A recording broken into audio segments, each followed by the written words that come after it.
사도행전은 설교하기 참 어려운 책입니다. 신약 중에서 스케일이 굉장히 크고 성경을 제대로 이해하기 위해서는 역사적으로 사회적으로 이해해야 되는 것들이 많이 있습니다. 그리고 그 성경이 헬라어로 쓰여져 있는데 그 헬라어가 책마다 수준이 다른데 사도행전이 제일 어려운 책 중에 하나입니다. 사도행전도 어렵고 히브리서도 어렵고 이런 것들이 제일 쉬운 책이 요한복음이고 좀 그런 게 있어요. 그래서 이거를 성경을 잘 읽고 또 가르치고 주석하고 이런데 좀 어려움이 있어요. 그 중에 어려운 중에서도 12장이 좀 어려워요. 저는 12장이 왜 어렵냐 하면 얘기가 긴 얘기가 나오는데 이 얘기 안에서 우리 삶, 여러분의 삶하고 직접적으로 연결되는 메시지를 찾아 나오는 게 어려워요. 예를 들어서 뭐 주일학교라면 오늘 베드로가 갇혔을 때에 주님의 천사가 찾아와서 베드로를 꺼내줬다 이런 얘기를 재밌게 이제 이야기를 할 수 있겠는데 이런 이야기를 가지고 어른들 작년부 예배 설교에서 메시지를 찾아내고 하는 것이 그렇게 쉬운 작업은 아닙니다. 성경을 읽을 때에 하나 지금 얘기한 것처럼 이 말씀이 나하고 어떤 관련이 있는가, 내게 어떤 메시지를 주는가 이렇게 읽는 법이 하나가 있다면 다른 하나의 방법은 무엇이냐면 왜 이러지? 성경이? 이런 이제 궁금함? 질문? 이런 걸 성경에서 찾아서 던지는 거예요. 나 이해가 안 되네? 이런 거 있잖아요. 사도행전 12장을 설교하기 위해서 저는 1번이 잘 안 돼서 2번으로 이제 성경을 읽었거든요. 궁금한 점이 있어요. 여러분과 그 궁금한 점을 같이 나누면 좋겠는데 안타까운 거는 이게 궁금하려면 12장 전체를 다 읽고 그것도 여러 번 읽어야 이제 궁금함이 생기는데 이렇게 조금 읽어가지고는 궁금한 게 잘 안 생겨요. 그래서 제가 억지로 여러분을 궁금하게 만들어 드릴게요. 여기 12장에 뭐가 궁금한지 여러분도 읽으면 궁금해질 거예요. 자, 12장을 잘 읽으면 12장 전체에 죽음의 이야기가 가득해요. 이런 이야기로부터 시작합니다. 12장 1절 2절인데 같이 읽습니다. 이 무렵에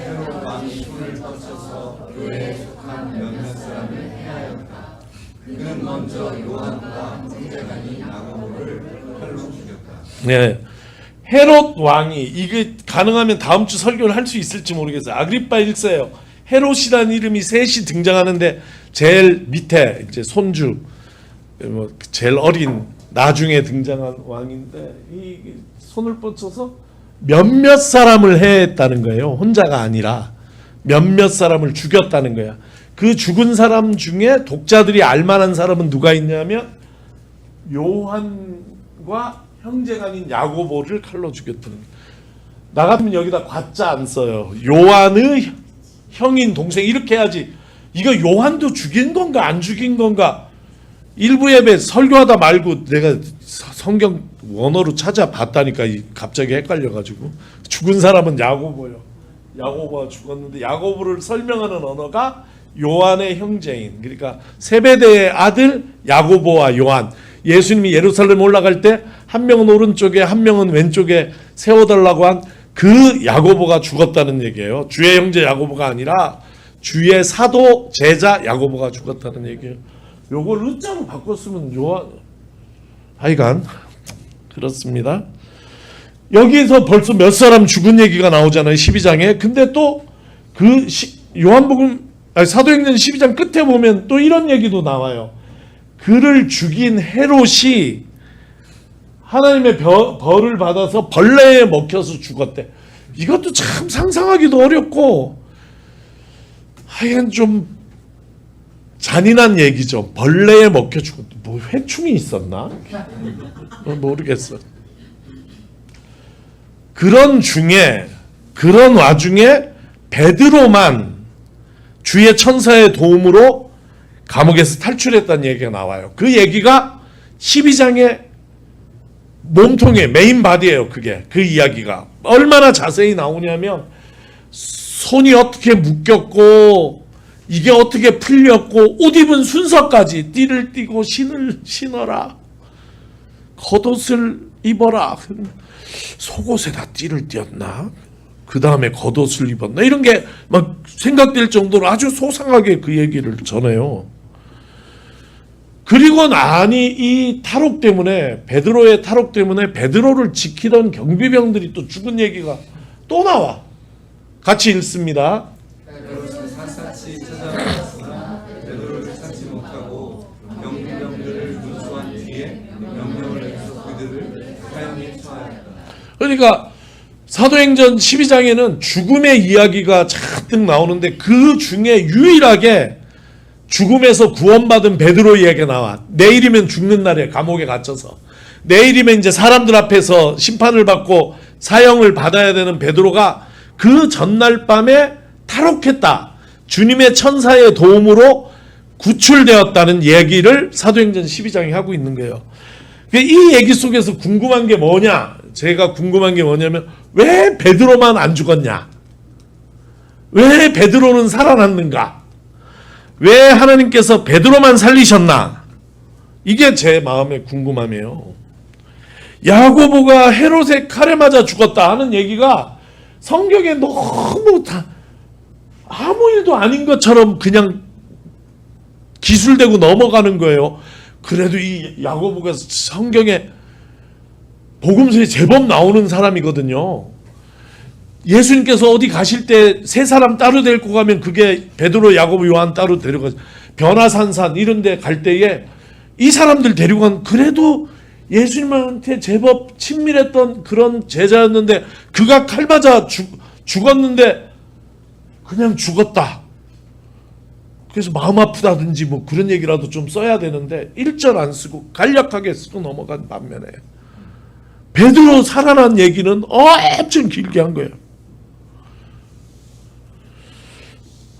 왜 이러지? 어째서 베드로만 구출하여 주셨는가? 이런 궁금함이 제 마음에 찾아왔어요. 여러분 이런 게 안 궁금하세요? 나는 막 궁금해. 저는 이런 게 궁금하면 그 생각만 내내 해요. 자나깨나 그 생각을 해요. 잘 때도 그 생각을 하고 왜 베드로만 살렸나? 길을 가도 이 생각을 하고 전철을 타도 하고 요새는 자전거 타고 다니니까 자전거를 타도 왜 베드로만 살리셨나? 우리 집에서 과천 올라면 하오고개라는 한국항중앙연구소 뒷길 산을 넘어야 돼요. 그게 오르막이 2km예요. 제가 그걸 넘어서 최종훈 청년 신방도 하고 그걸 넘어서 박소연 집사님 신방도 하고 자전거 타고 그 너무 체력이 많이 붙어서 산을 요새 넘어 다녀 이렇게.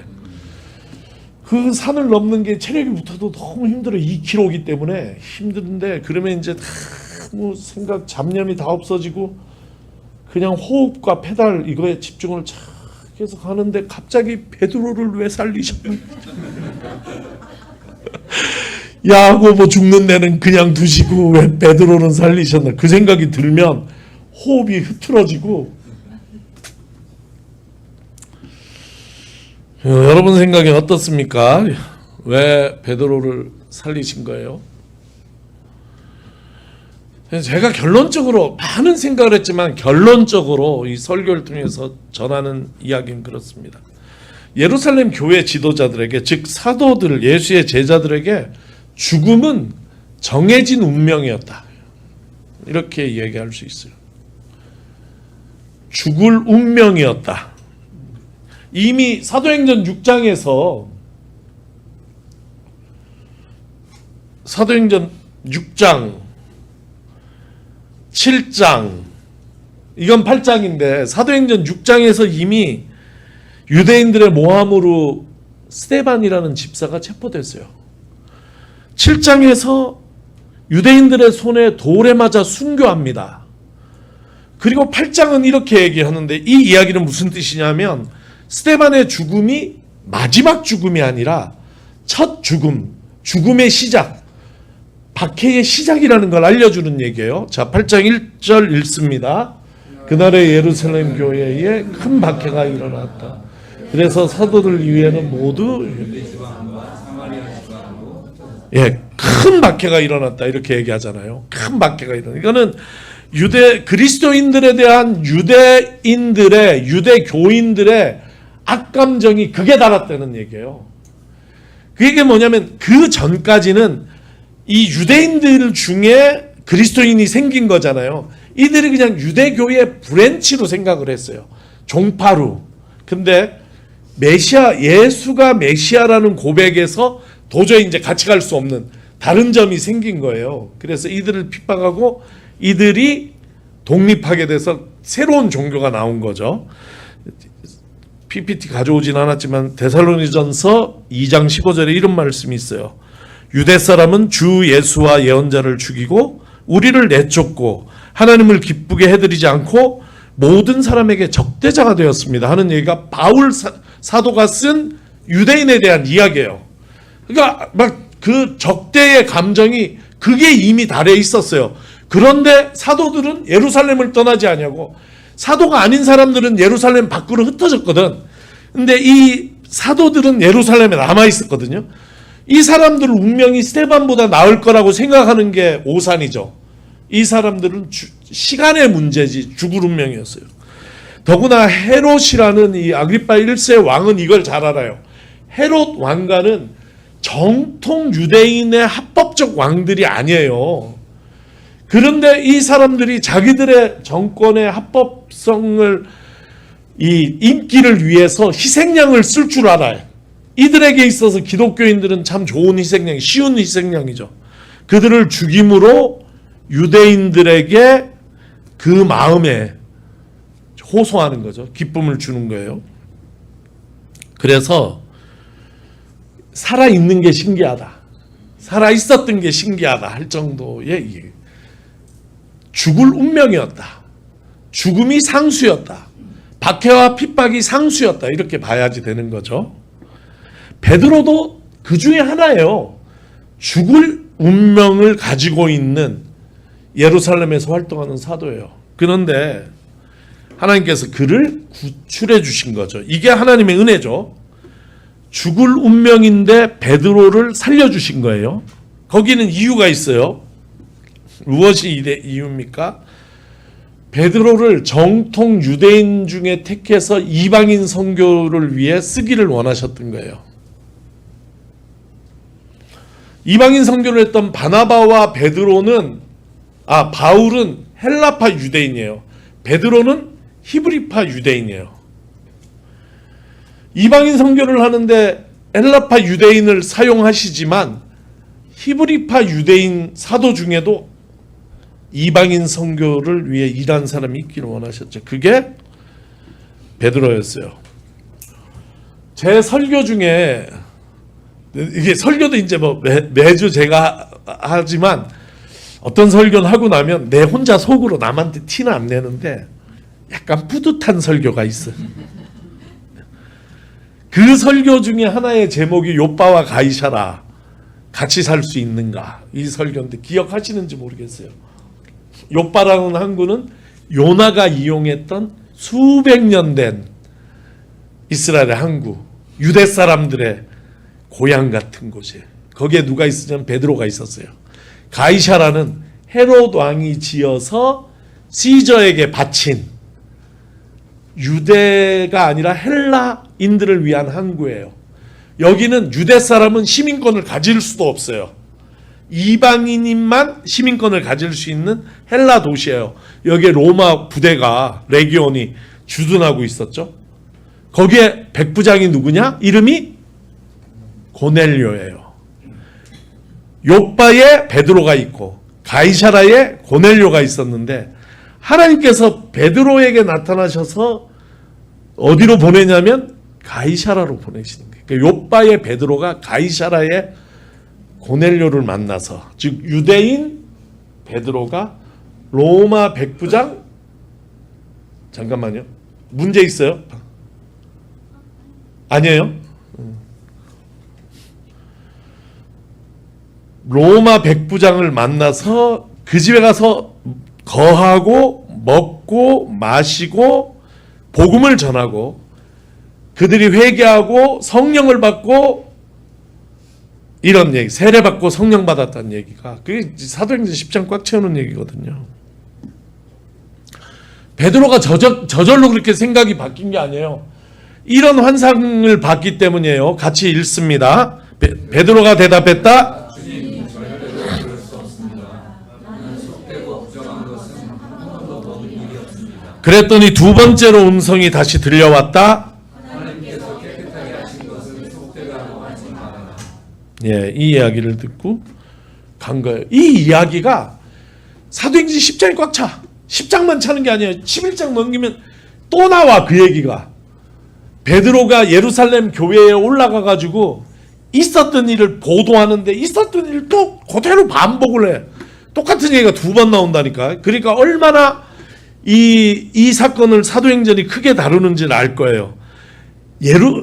베드로라는 인물을 준비시켜서 이방인 선교에 쓰시고자 한 거예요. 그러니까 베드로를 살려주신 거지. 감옥에 있는 베드로를 꺼내서 일할 수 있도록 사명을 주신 거다. 저는 이렇게 해석을 했어요. 왜 베드로만 살려주셨는가? 할 일이 있어 살려주셨다. 그게 제 대답이에요.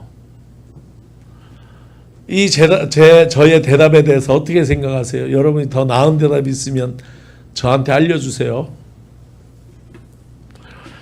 그런데 진짜 흥미로운 게 뭐냐 하면 그래서 베드로를 살려주셨잖아요. 12장에서. 그러면 13장부터는 무슨 얘기가 나올 게 기대되냐 하면 베드로의 활동, 죽었다 살아난, 감옥에 갇혔다 풀려난 베드로가 세계를 다니면서 복음을 전하는 이야기가 나와야 되잖아요. 놀랍게도 베드로 얘기는 거기서 끝나. 베드로가 감옥에서 나온 다음에 일했다는 얘기가 1도 없어. 내가 성경을 사도행전을 읽을 때 이럴 리가 없는데 베드로가 감옥에서 하나님이 베드로를 풀어주셨으면 베드로가 막 나가서 일해야 되는데 이럴 리가 있나 해서 성경 검색 프로그램으로 저는 대한성서공회에 온라인 성경을 쓰는데 거기다가 베드로 사도행전 이렇게 넣었더니 12장에서 끝나. 베드로는 한 번 더 나와요. 15장에 예루살렘 회의할 때 발언을 해요. 베드로가 한 번 나와. 근데 그 얘기는 뭐냐면 풀려난 베드로가 이방 세계로 달려나간 게 아니라 다시 예루살렘 교회에 올라가 있다는 얘기예요. 그러니까 두 번째 질문이 생기는 거예요. 왜 그랬지? 베드로는 저는 그 답이 지지난주 설교 때 읽은 안디옥 사건에 있다고 봐요. 여기 그것은 게바가부터 읽습니다. 시작.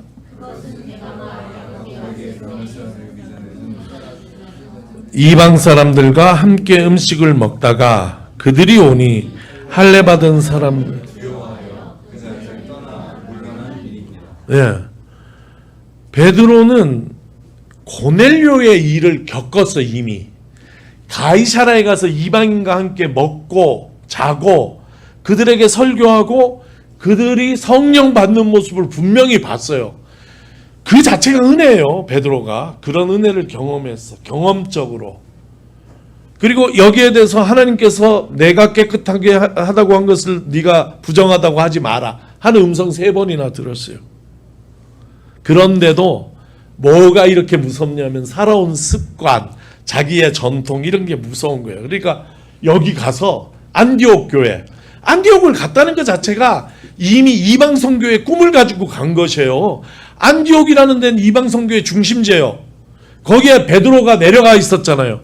거기 내려가서 드디어 이방 선교를 하는가 싶었는데 거기서 주의 형제 야고보가 보낸 사람들이 겁나서 그들로부터 멀어졌다. 같이 먹다가 일어났다. 후퇴의 경험을 한 거예요. 그러니까 이 베드로는 내가 볼 때는 엄청 무른 사람이야. 갑자기 뭐 칼도 빼들고 화도 내고 뭐 이러긴 해도 물러 사람이. 그래가지고 지금 바울하고 야고보 사이에서 어찌할 줄을 모르는 그 내가 일부 예배에 그 고명희 집사님 오셨길래 집사님 박진희 집사님이나 다른 애니어그램 공부하신 분들도 좀 분석을 좀 해봐요. 베드로는 어떤 사람인가. 고명희 집사님 내가 알기로는 딸하고 윤경이하고 같이 성경에 나오는 인물들의 애니어그램 책을 써놓은 걸로 아는데 출판을 안 하시네. 조연찬 집사님 출판을 안 하신다고. 나 베드로가 제일 궁금해. 그 책 나오면 베드로부터 보고 싶어. 꼼짝을 못하는 게. 그러니까 다시 이방 선교로 뻗어가지 못하고 이 감옥에서 이 풀려난 이야기가 이렇게 12장을 가득 채우고 있어. 이 기적적인 은혜를 경험하고 하나님의 놀라운 은혜를 경험하고 풀려났어요. 그 풀려난 뜻이 분명한데도 그 뜻대로 살지를 못하는 거예요. 하나님의 뜻이 자기에게 임한 하나님의 뜻이 분명한데도 그대로 살지를 못해. 그게 베드로예요. 그래서 베드로는 탈옥과 함께 퇴장했어. 역사의 사도행전 역사 무대에서 퇴장했어. 이게 제가 전해드리고 싶은 성경 이야기예요. 성경은 끝. 이 이야기로 어떤 우리에게 적용을 해보면 어떤 이야기가 가능할까요?